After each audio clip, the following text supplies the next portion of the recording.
اللہ الصمد، اللہ بے نیاز ہے، اللہ بے نیاز ہے، لم یلد ولم یولد، نہ اس کی کوئی اولاد ہے اور نہ وہ کسی کی کوئی اولاد ہے، ولم یکن لہ کفوا احد، اور کوئی اس کا ہمسر نہیں، کوئی اس کا ہم پلہ نہیں، کوئی اس کا برابر نہیں ہے۔ سورہ اخلاص سورہ توحید ہے، اللہ کی وحدانیت کا اظہار ہے۔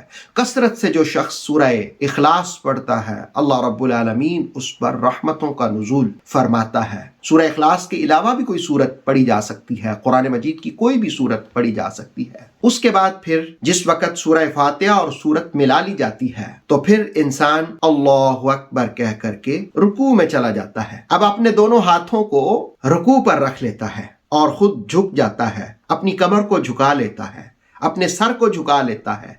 یہ جو جسمانی اعتبار سے جھکا لینا ہے یہ بھی عاجزی کی علامت ہے، یہ بھی انکساری کی علامت ہے۔ ہمارے ہاں بہت سارے کلچرز میں ایسا ہوتا ہے کہ جس وقت کسی کو رسپیکٹ دینا مقصود ہو تو ہم سر کو تھوڑا سا جھکا لیتے ہیں، تو تھوڑا ایسے آگے کی طرف جھک جاتے ہیں۔ تو یہ جو جھکنا ہے یہ رسپیکٹ اور ادب کی علامت ہوتی ہے، عاجزی کی علامت ہوتی ہے۔ یہاں کسی انسان کے سامنے نہیں جھکا جا رہا بلکہ رب العالمین کے سامنے انسان اپنی عاجزی کا، کمال عاجزی کا اظہار کرتے ہوئے جھک جاتا ہے، گھٹنوں پر ہاتھ رکھ لیتا ہے اور ساتھ اس بات کا اظہار کرتا ہے اللہ اکبر، اللہ سب سے بڑا ہے، یا اللہ میں چھوٹا ہوں اور میں اسی لیے جھک گیا ہوں، رکوع کر رہا ہوں۔ پھر رکوع میں تسبیحات پڑھی جاتی ہیں۔ تسبیحات کیا ہیں؟ سبحان، پاک ہے، ربی میرا رب، العظیم جو بہت عظمت والا ہے، عالی ہے، سبحان ربی العظیم، پاک ہے میرا رب جو بہت عظمتوں والا ہے۔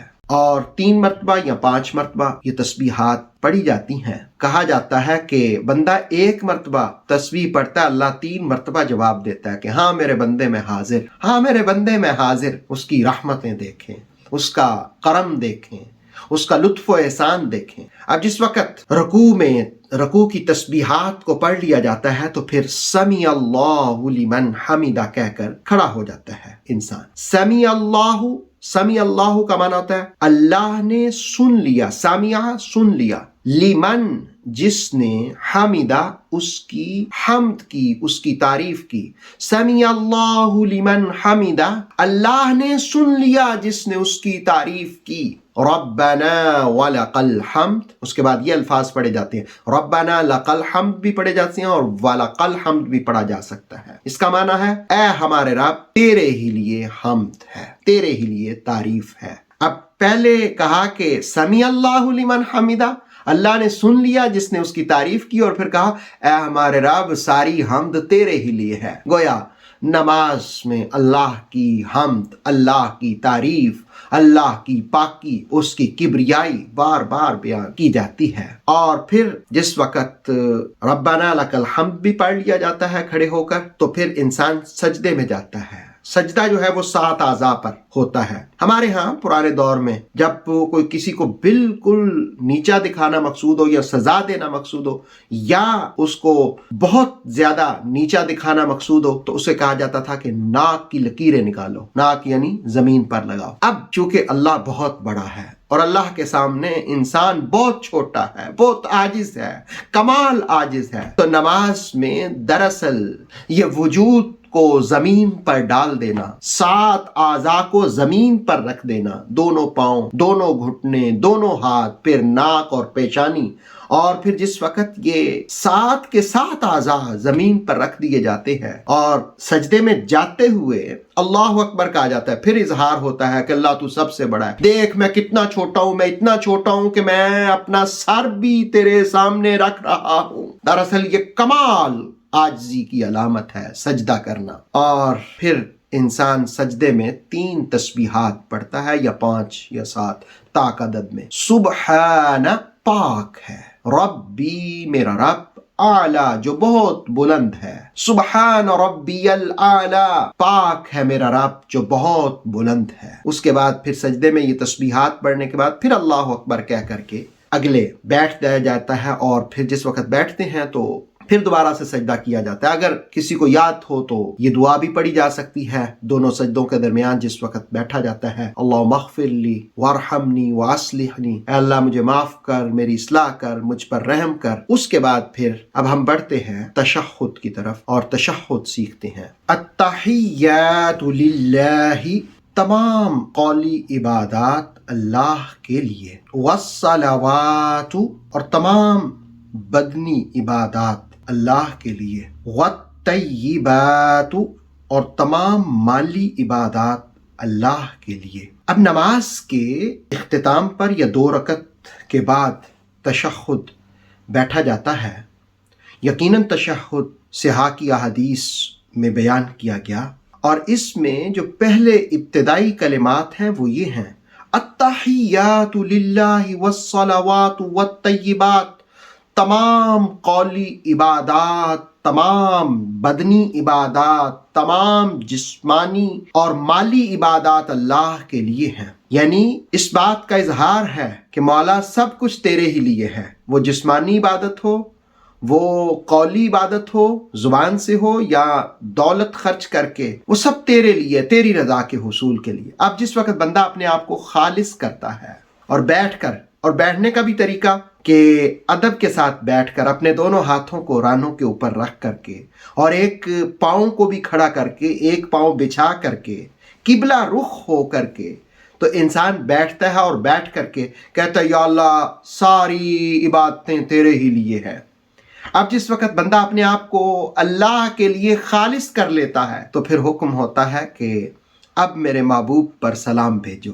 تو پھر بندہ تشہد میں کہتا ہے السلام علیک ایھا النبی، سلام ہو آپ پر اے نبی صلی اللہ علیہ وسلم، ورحمت اللہ، اور اللہ کی رحمتیں ہوں، وبرکاتہ، اور اس کی برکتیں ہوں۔ گویا اللہ کے لیے پہلے اپنے آپ کو مخلص کر کے جس وقت بندہ پاک ہو جاتا ہے تو پھر اپنے محبوب صلی اللہ علیہ وسلم پر سلام بھیجتا ہے اور کہتا ہے سلام ہو آپ پر اے نبی، ایھا النبی، اے نبی، جیسے ہم کہتے ہیں یا نبی، یا رسول اللہ، تو وہی ایھا النبی حرف ندا ہے۔ تو آپ پر سلامتی ہو، آپ پر اللہ کی رحمتیں اور برکتیں۔ السلام علینا وعلی عباد اللہ الصالحین، سلامتی ہو ہم پر، السلام علینا، سلامتی ہو ہم پر، وعلی عباد اللہ الصالحین، اور تمام نیک بندوں پر، صالحین پر۔